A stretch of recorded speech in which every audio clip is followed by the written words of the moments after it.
Boa tarde a todos. Vamos falar hoje sobre o arquétipo de Cleópatra. Ele existe? Bom, vamos aguardando aqui. Enquanto isso, eu estou procurando, a gente tem que saber do que a gente está falando, né? Então, arquétipo, o que é um arquétipo, em primeiro lugar? Hoje se usa muito arquétipo, as pessoas estão falando sobre ativar arquétipos, como se fosse lá, ativar um programa, ativar um aplicativo, como se fosse realmente um aplicativo, né, que a gente aciona porque a gente quer que ele funcione, como se estivesse no nosso controle acionar um arquétipo. Ele não está no nosso controle, não funciona assim. Vamos ver o que arquétipo significa. Estou pegando da Wikipedia.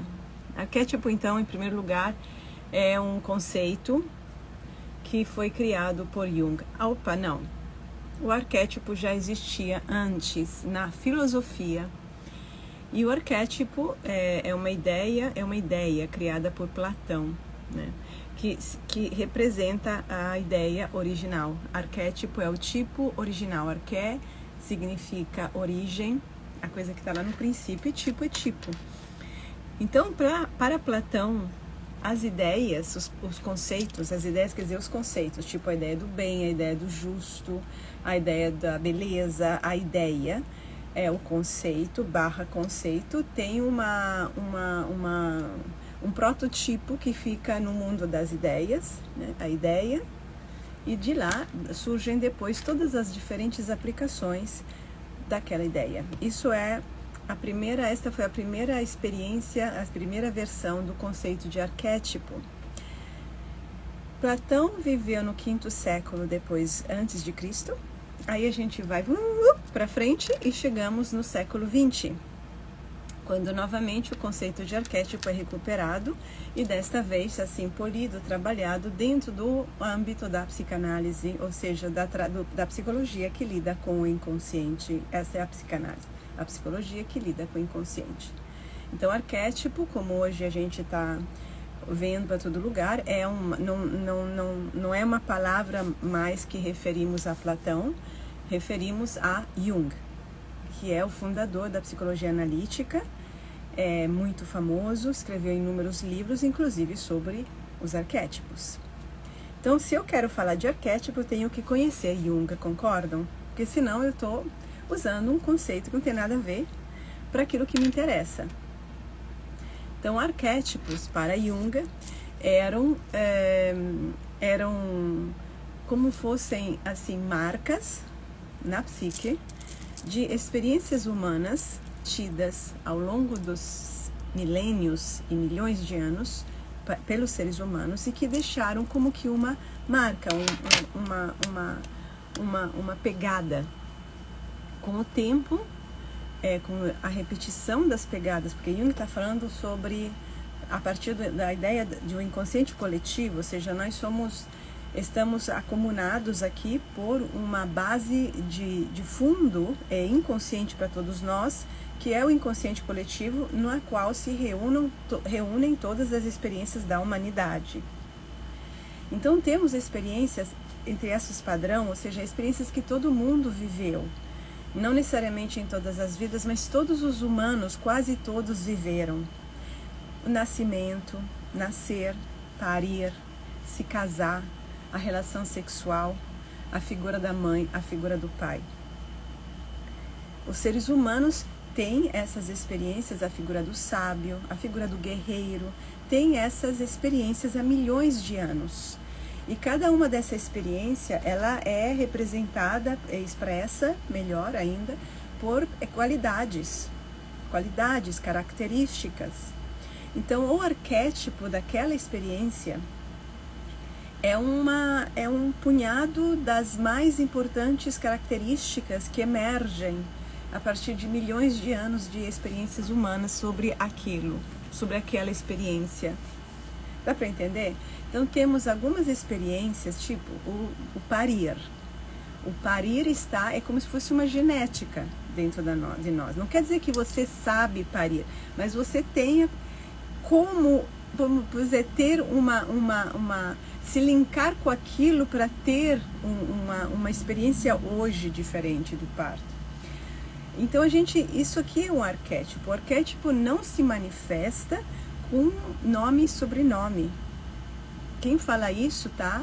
É ignorante. Ignorante, sabe quando as pessoas não sabem as coisas e vão falando porque ajuda a ganhar dinheiro? Tá cheio de gente assim, não é? Então, o arquétipo, ele não está com nome e sobrenome. Tipo, temos o arquétipo da grande mãe, não é o arquétipo da Dona Maria. E não existe o arquétipo de Cleópatra. Não existe. Como não existe o arquétipo da Dona Joana, tá? Então, nós temos o arquétipo da grande mãe, que religiosamente podemos chamar de deusa. Em psicologia arquetípica e analítica, é a grande mãe. E ela tem uma série de características, tanto do bem quanto do mal. No sentido que tem aspectos negativos e aspectos positivos. Como que esses aspectos irão se encarnar em Joana, Maria, Isabela e Filomena? Aí cada um vai ver o que dá para sair, etc. Mas o arquétipo, ele não é uma pessoa. Ele não é um estereótipo também. Por exemplo, o James Dean é o estereótipo daqueles tempos, né, do bacanão, do cara que violava as regras, do adolescente rebelde. Isso aqui é um estereótipo que a pessoa pode imitar, outros adolescentes podem imitar. Ele não é um arquétipo, não é um arquétipo, é um estereótipo. O estereótipo é uma produção cultural, é uma produção consciente, ou seja, de pessoas numa sociedade desenvolvem alguns traços fixos, tem que ser fixos, para repetir, para ficar marcado, repetitivos, aos quais os outros podem imitar. Um arquétipo é muito mais sutil e ele oferece uma gama de manifestações no mundo da realidade psicológica individual infinita. Infinita, não é fixo como um estereótipo. Que mais? Protótipo. Protótipo não é uma palavra que se usa no mundo humano muito. Protótipo é o modelo inicial de uma máquina, de uma cidade, de um produto qualquer que depois vai ser replicado. Então, só vamos esclarecendo as palavras. Então, quando a gente fala do arquétipo do grande pai, eu dei um curso sobre isso. Vocês podem ir lá ver as características positivas e negativas do grande pai, o arquétipo da grande mãe, o arquétipo das deusas. Eu trabalho muito com psicologia das deusas, do ponto de vista, de um certo ponto de vista religioso do tempo, né, mitológico. São deusas, do ponto de vista da psicologia analítica, são arquétipos. A gente tem livros sobre isso, eu escrevi, tem cursos que eu dei, tem cursos que eu criei, arquétipos. Esses trazem, então, as características principais, vamos dizer assim, de algumas dimensões do humano. Nós, seres humanos, temos várias possibilidades de expressão. Então, os arquétipos representam algumas delas, mas não somadas. Não somadas, repito, é como se fosse uma marca d'água que foi se acumulando em milhões de anos na genética psíquica do ser humano e que dá uma referência do que é a coisa.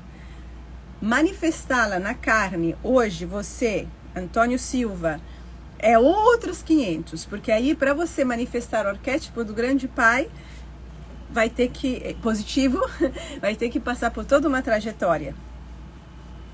Então, quando a gente quer falar de Cleópatra, de quem estamos falando? De onde você sabe? Como que é o arquétipo de Cleópatra?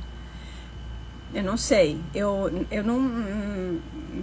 Pelo que a gente vê por aí, Hollywood, né? Hollywood, filmes. E fantasias. Crendices. Fantasias baseadas em filmes e em pouquíssimos, quase zero relatos históricos. Tem um só, que não é nem nem provado. Mas na mentalidade das pessoas comuns que não estudam, que não fazem pesquisa histórica, que não sabem de psicologia analítica e usam a palavra arquétipo porque parece mais chique, mais bacana, parece que elas sabem do que estão falando e não sabem. A Cleópatra seria sedutora, né? Tem que ser sedutora, beirando a puta, basicamente, né?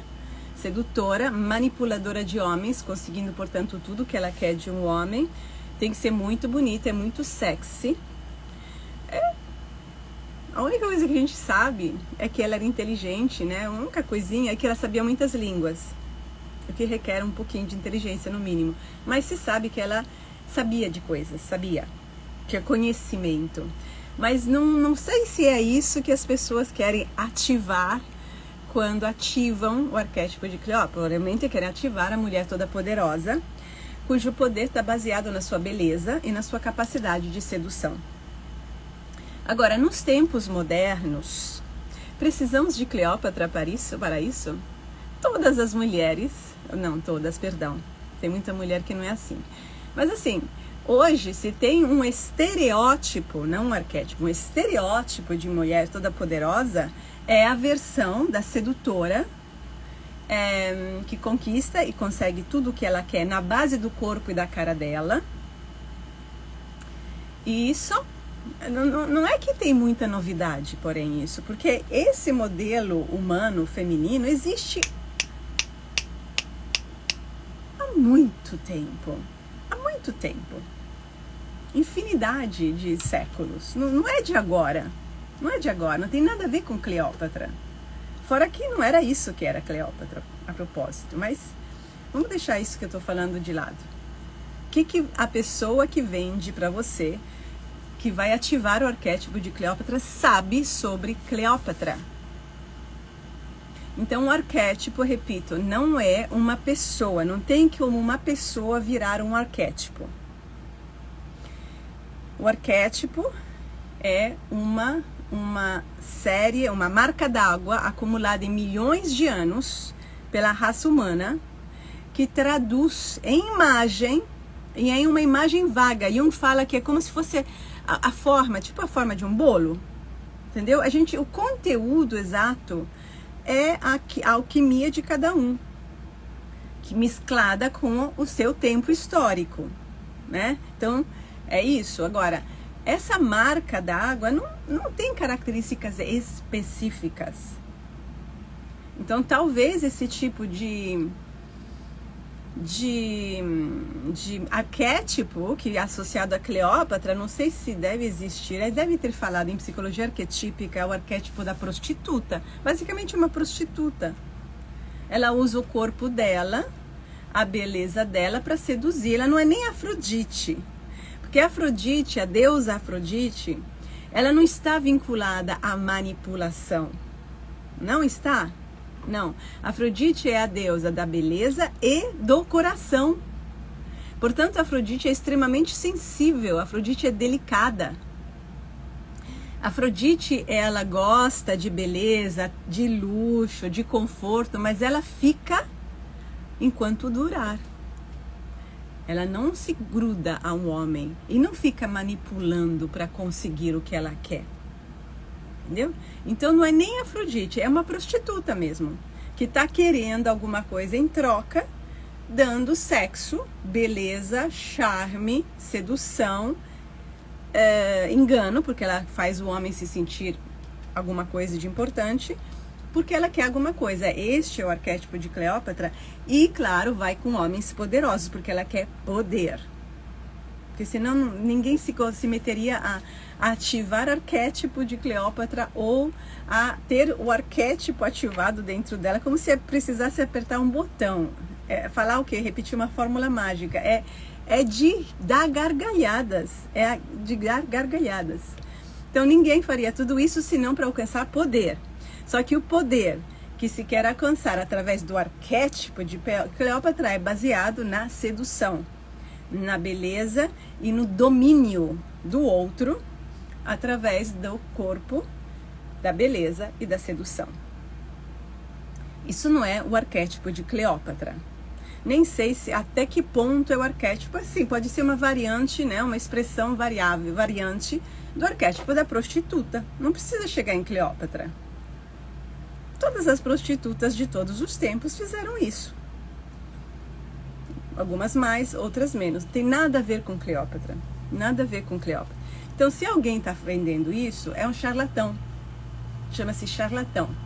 Não sabe do que fala e vende um peixe para as pessoas, mulheres, né, que querem alcançar objetivos poderosos no menor tempo possível. Como se bastasse, repito, apertar um botãozinho e eis que você vai virar uma super charmosa, bonitona, sedutora, vai conseguir tudo o que você quer do teu homem. Tem nada a ver com Cleópatra. E certamente não existe um arquétipo assim.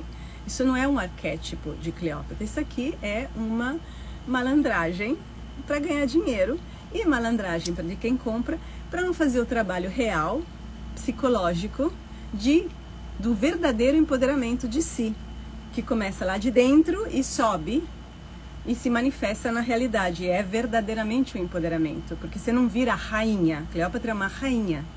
Você não vira rainha porque colocam uma coroa na tua cabeça. Não basta isso para virar rainha. Como não basta dinheiro para você ser uma pessoa elegante. Não basta ter dinheiro. Você pode ser um porco cheio de dinheiro, como tem tantos aí.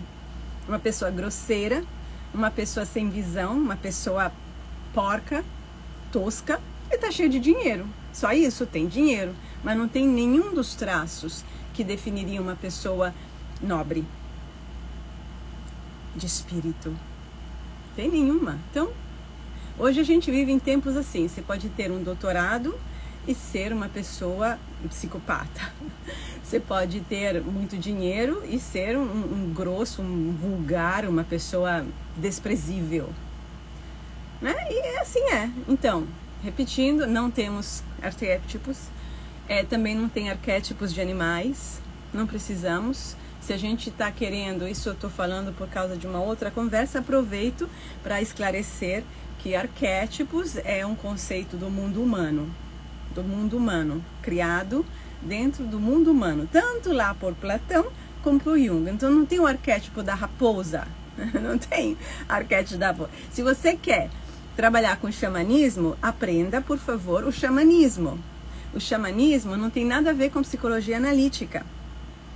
E tem conceitos totalmente apropriados, totalmente bons. O xamanismo não precisa da psicologia analítica. O xamanismo tem animais medicina e tem animais totem. Aprenda, estude, assim você não mistura as coisas e sabe falar sabe do que você está falando. Não precisamos de arquétipos se a gente quer trabalhar com a medicina animal. Não precisamos. Estamos bem servidos com o que o xamanismo de verdade tem a oferecer. Se não for um charlatão, ele deve saber. Então, vamos aprender a usar mais a cabeça e não sermos enganados. Porque isso gera uma confusão mental que, na verdade, você, querendo acelerar o teu processo evolutivo, porque você não tem tempo, disposição, dinheiro para investir no verdadeiro processo de autoconhecimento, você acaba se desviando ainda mais. Porque essas experiências colocam na tua cabeça informações que confundem a tua cabeça. É aquela coisa antiga que se fala, né? É mais fácil ensinar um truque novo do que consertar no cachorro, né? Do que consertar um truque errado, né? Uma coisa que você aprendeu errada, até com os humanos. Tem coisa simples de matemática, eu me percebi isso. Se você aprende errado, tem que desconstruir isso para aprender o certo. Então é melhor não aprender, esperar quando você puder aprender o certo, que depende de você ter dinheiro para investir, porque isso é trabalhoso e tem que ter uma pessoa competente para te ajudar nisso. Tempo, vontade e seriedade para você alcançar o que você deseja, que é empoderamento pessoal. Empoderamento pessoal. E você alcança com a psicanálise junguiana. Não quer acreditar? Não tem problema, gente. Mas arquétipos de animais não existem e certamente não existe o arquétipo de Cleópatra. Quem fala disso não sabe do que está falando.